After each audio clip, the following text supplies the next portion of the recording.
I offered him the job. I was like, join me and together we will rule the universe, right? Like let's do this. Darth Vader and Luke Skywalker. And he comes back to me and he goes, I don't actually need you.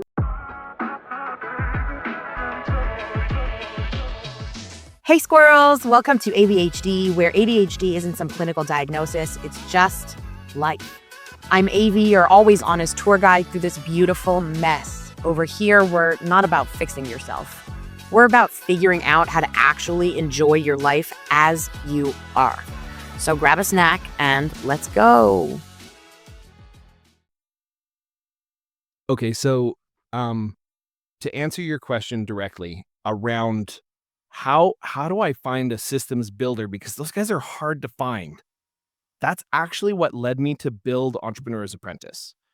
So I was looking for somebody who cared about this as much as me, who I could throw garbly-gunk at the wall, and out on the other side, a process would be developed. I wanted somebody who cared about it, who dug in. And I actually first looked into cloning. Cloning wasn't really an option. Just need another 20 years, that's all. Another 20 years will actually AI clones.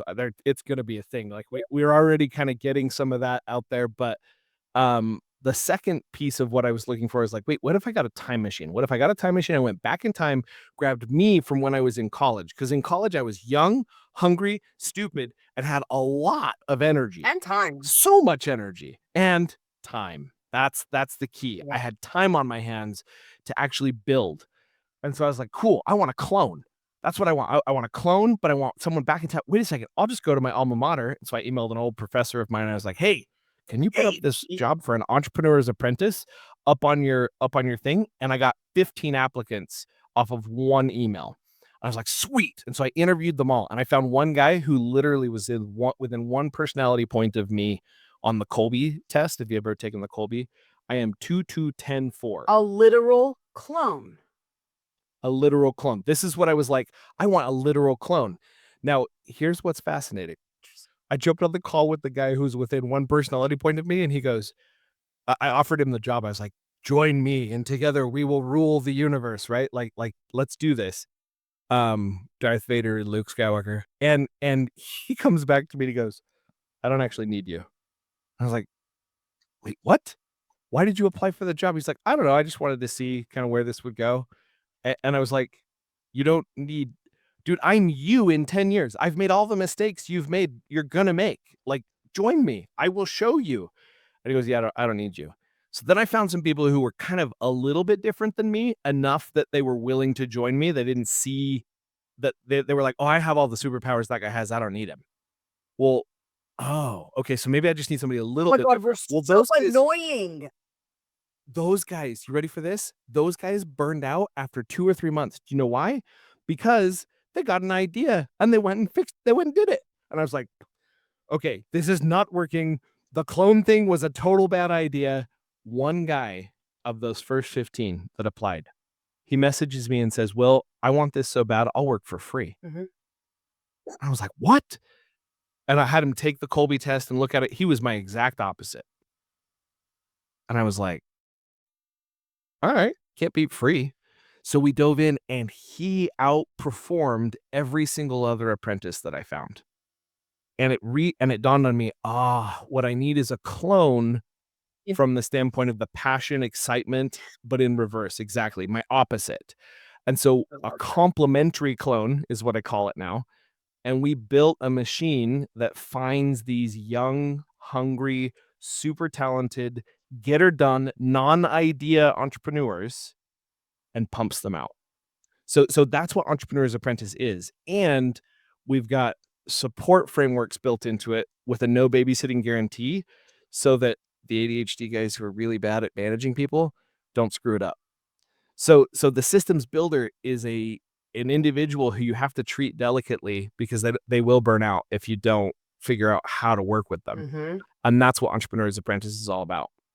So this idea, finding someone, my biggest word of advice, if you're going to go do this on your own, give them a series of tests. That would be my first thing. And the tests are going to be everything from like actually go take the Kolby test or go in and fill out this form, give 16, 17 questions in a form, filter through the people who apply. Then after you've gone through that, put them through a series of tests. Like, let's say that you were a designer and you wanted somebody with some basic design skills. You don't care if they actually have the design skills. I just want to know if they have the mindset. We'll give them a task, give 3 or 4 of them a task, and come back with the results. And then after you've gone through all of that, you're looking for things like humility, smart, hungry, humble, hungry, smart, right? You're looking for that kind of attitude. Once you've nailed that down, then you've got an apprentice. That's awesome. And then you need to treat them delicately as well, because don't make them do stuff. Don't make them implement. That's me. Well, my experience is that they will implement, but you can't make them implement forever. Right. So these individuals are good because they're creative enough that you can hand them difficult systems design problems.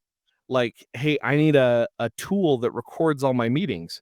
We don't have to tell them which tool, because they're going to go hunt down 6 or 7 different tools and find the one that worked the best. They actually like that. Yeah. That's kind of where they sit.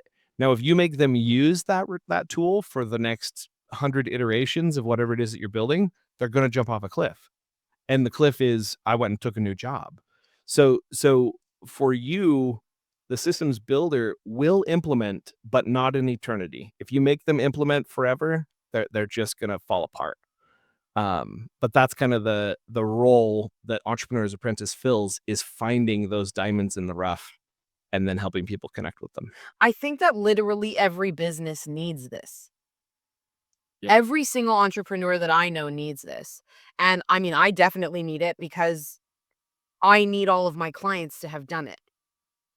Yep.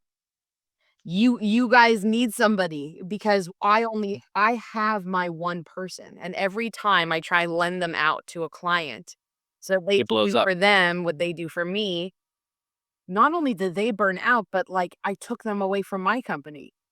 So then I'm halting my own progress for a client, which is So my experience, if you've used EOS, Entrepreneur's Operating System, what you're looking for is an integrator, someone who has no direct responsibility beyond making sure that it works across the team. But what you want is actually even a little different than an integrator, because a lot of people aren't big enough to afford an integrator. What you want is an integrator in embryo. You want somebody who has what it takes to become an integrator, to lean in and grow inside your company and connect all of those different dots. And so my experience for what you're describing is, yeah, I've tried to loan mine out before as well, and it didn't work. And the reason it didn't work is because here's what I think happens. A person's brain can only handle so many inputs, right? And so when they have to take on all the inputs of your company and all the inputs of the other one, they burn out too because much. there's too many inputs. So I can have somebody who's got 2 part-time jobs and going to college, and they've got an extra 20 hours a week they want to throw at a business owner. I can make that work, because the 2 jobs they have are brain dead. Like, they're not having to think outside the box inside those businesses. And college is, well, just, college can be distracting, but I found that it's not generally using this creative part of their brain. And so I get their whole creative brain focused on the one client, and then it actually goes somewhere. I love it. And then how do you support, because your systems builders, your entrepreneur apprentices are young humans. Correct. Correct. So what does the support structure for them look like? Great question. So and they're not all young. I have a guy who's a little older than me, who was like, I'm switching my career. I love I that. want to be an apprentice. And so he dove in, he passed all my tests. He's fantastic. But most of them are going to be somewhere between 20 and 30, and they're young and they're hungry. They've got time on their hands. And the thing that they lack is direction. They don't have a mentor. And so the biggest thing that we're bringing to the table is a vetted group of mentors who I won't take on. If the mentor is not humble enough to take my advice about oh, I said that wrong, or oh, I stepped on my apprentice's toes, I won't even take them on as a mentor. And so that's one thing they're getting in support. They're also getting access to a series of group coachings that we do. So we do group coaching around lead gen. We do group coaching about email delegation. We do group coaching about calendaring. We do group coaching literally about getting out of the day-to-day of your business, like how to no longer be the linchpin for those different seeds. And so we coach both sides, both the mentor and the apprentice, so that they can learn how to work together. And then we give them a mediator. So the mediator, we call them a success manager. The success manager's job is to check in for 15 minutes a day and figure out whether or not they are lying to themselves about how good the relationship's going. Because every entrepreneur I've ever met, if you get somebody who you're like dreaming about them being into this systems builder role, you will convince yourself that it's working, whether it's working or not.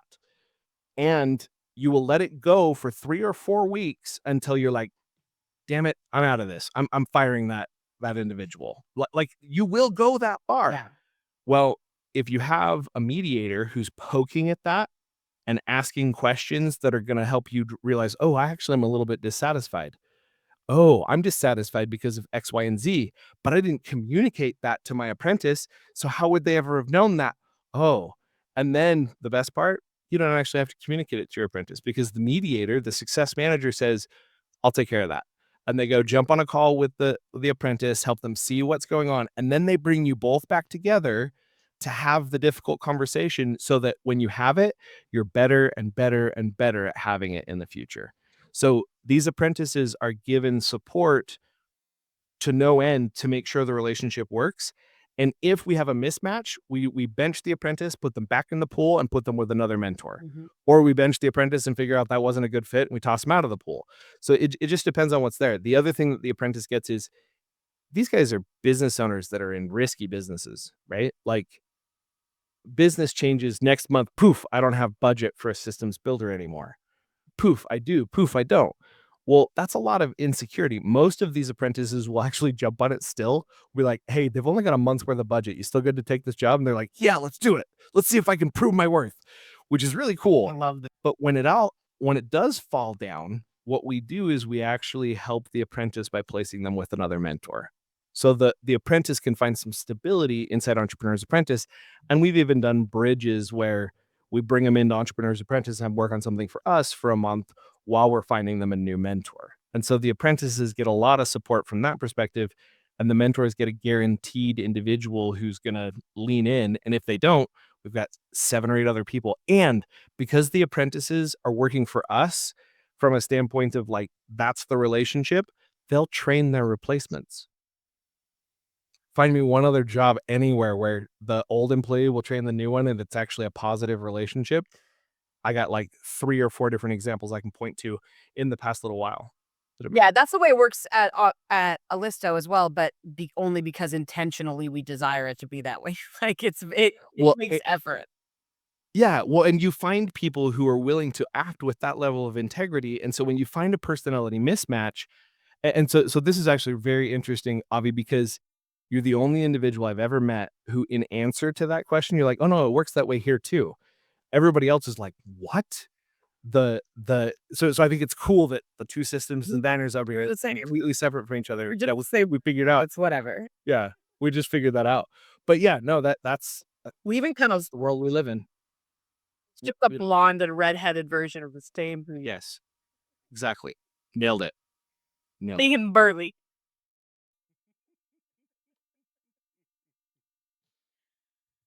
I love that so much because it's such a critical missing link.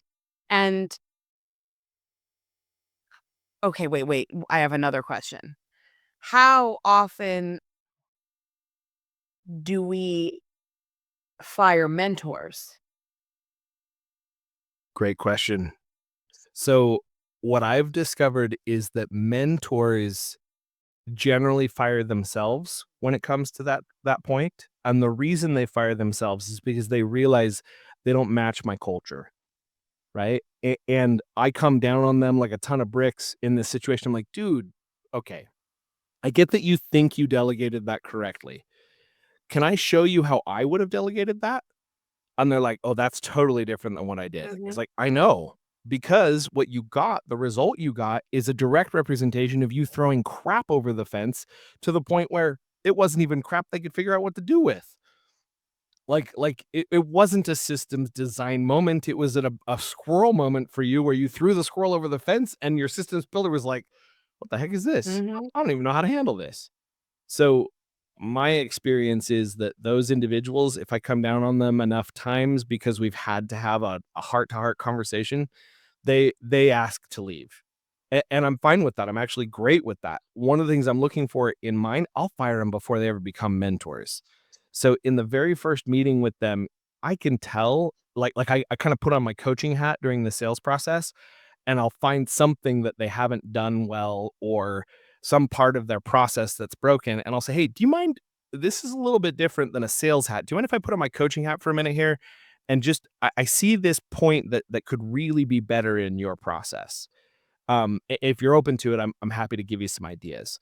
And if they open up and they're like, because most of these guys are pretty arrogant in their You're own not right. coachable. Stop wasting my time. I Exactly. can't. And so those guys don't even get into my pool of mentors because every time I've let one of those guys through, and I made that mistake once or twice, they It's don't la charming. It's hard to discern sometimes, but not some. it is hard to discern. You find it really fast though, because within the first 2 or 3 weeks of the apprentice working with the mentor, they're going to discover things that are internal to the company that can't be hidden because you're bringing them into the mix. And when they start reporting back things like, "Oh, the second in command told me that I should make these folders, but not actually put anything in there so that I could like pretend that there's work being done when there's not." And I felt like that was a bad thing to do. So I said no. And I was just coming back to tell you guys this is what's going on over there. Huge red flag, right? Like there's a serious lack of integrity going on here. That's only happened once. But that's what I'm saying, like, we do run into situations like that, and we find out pretty quickly, Yeah. and we eliminate the mentors. Yeah. Wow. I mean, it honestly, it all becomes easy when you just have a culture of integrity because my team just doesn't stand for any shit at all. It Yep, reflects bad poorly on them. It reflects poorly on their work. It messes up their system. It's not fair that somebody is kind of yep, coasting when I'm not. So, yep. Yeah, transparency and integrity are like, so that's another one, the entrepreneur's operating system, EOS framework, they have the core value exercise. Have you guys done the core value exercise yet? we did it like 2.5 years ago, but I wonder what it would be now. Okay, and they do change over time, right? Yeah. So that core value exercise is really powerful, and one of the things they tote is that the systems designer, the visionary, is the one who is supposed to be the culture keeper. And so they're constantly giving accolades to the people who are doing well in the culture, and they're the one who have to do the part where they're like, "Oh, this was not in culture," and have a direct conversation because they're the culture keeper. Now, they can bring their integrator in to help with some of that discipline because that part's so hard. But um that culture is how you identify and eliminate people that just don't make sense.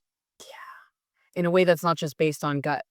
And that also, by defining your culture, by developing your culture and systematizing your culture and integrating it into all the systems across the board, you're able to to sniff these things out and skim the top without actively doing it yourself in your business. As you scale, you're The not able to do. the core values exercise is so key, because it really does help you discover whether or not somebody is exhibiting the core values that the rest of the team's exhibiting, and that's what builds a team that thrives. Right. So now I know what I'm doing. This is so interesting for me because where we started is you are a person, you have problems, we have solutions. You can throw any crap at us and we will take it and turn it into something at the very least 80% less crap. Now, Yep. that's not particularly useful at the end of the day because you have a lot of these business people who like may or may not have a business that works and like maybe you have a business that works because pure dumb luck happened and you literally don't have a single system like things are bad in there, but those people don't necessarily they're not necessarily looking for help. Um when you do it your way, it's very top down. But how many like stumbles and mistakes and errors do people traditionally make before they decide to do things top down instead of bottom up? Well, I think it depends on so top down and bottom up's an interesting thing when you're talking about systems design, systems followers, and systems builders. Yeah. The systems builders actually are taught to manage up. And so we send that systems builder in, and then we coach them on how to get their mentor to fit inside the box that they need them to fix so that everything continues to work. So we work from the top and the bottom to help both sides begin to align and actually spin up into a beautiful partnership. And so I see it fall apart on both sides. And it just depends on whether or not everybody's willing to be coachable and learn and grow. And is the business even viable, right? Like, is the thing that they're working on, is there a market for it? Do they have a distribution channel? Is it making money? And the guys who are in that dumb luck stage, they just haven't failed enough at trying to scale it anywhere that they're ready to look for help, is what I've found. Mm. Once they've screwed up enough inside, it doesn't matter how lucky they were to begin with. They're like, okay, I got to get some systems in place here. And I obviously don't know how to do that, because the best clients are those that have tried and failed Yeah. and hired and failed. So if Mhm. they've tried and failed and they've hired and failed, that's my client. That's the one I want to talk to. So then when you have a systems design, you have a system built, who do you give it to follow? So it depends, because when it comes out of me and it goes to a systems builder, it's not yet a system, it's an idea. Right. And so the idea then needs some like tires fitted to it, and we got to rip out this part of the idea because it didn't work. And like, they actually have to create something from that vision. Once I've done that, then I can go give it to a systems follower to actually follow. And so how long does that take? It depends on the process. But many times that's the issue, is the systems follower is going to fall down if they don't have a checklist. And asking the entrepreneur to create a checklist, they're like wanting to vomit. They're like, no, that's the VA's responsibility to make this checklist. And they're like, you're like, okay, yeah, but the VA that I gave you is a systems follower. They like checklists. They don't really like creating them. And they're like, well, I'm not going to create a checklist. And you're like, well, we're at an impasse. Never mind. Right. That's the issue, is when you hand them a systems follower, you're essentially handing them the systems builder role, which they can do for a very short period of time.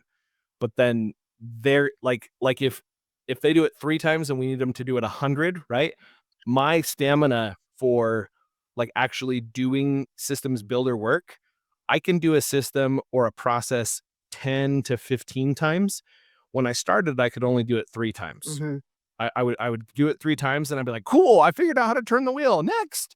And I'd go find a new idea to run. Well, I figured out that if I could learn to have the stamina to do it 15 times or 10 times, that sometimes my systems followers could pick it up and iterate on it because I had done it enough times. But what you're looking for is somebody who has the stamina to do it 100 times before they give it over to the systems follower. Because in 100 times, remember the 5 times manually we talked about? When you've gone through it 100 times, that SOP is now bulletproof. Right. Like, I had a client who was like, I'll never be able to delegate billing. I was like, what do you Billing. mean delegate billing? It was a fairly complicated process. I mean, Like, okay, but it was actually like, let me put it this way. It needed a systems builder for almost a year before it is ready to be handed to a systems follower. So it was a very complex billing I process. love that. Lots of tracking all the different pieces of everything that was there. He was like, it's not possible. I can't give this to my VA because I tried it once and they lost me like 20 grand. And he's like, I'm never doing that again. Well, that's a scary thing to hand to anyone. So when we gave him a systems builder, they had enough care and caution and all of the above that they were actually able to take it on themselves. So now it was no longer on the systems designer's plate. And they did it for 6 months to a year. And then just this last month, we delegated that process over to the VA who's going to handle it from here on out. And it's because there's a bulletproof SOP that's been written. Mhm. But it took a process to get it there to the point where the apprentice was doing it themselves, all by themselves. Like once the mentor was not having to answer any questions, and it would just like he would get back the bills and look over them, and they're like, yeah, these look perfect, and send them out. That's when it was like, okay, now it can be handed to a systems follower.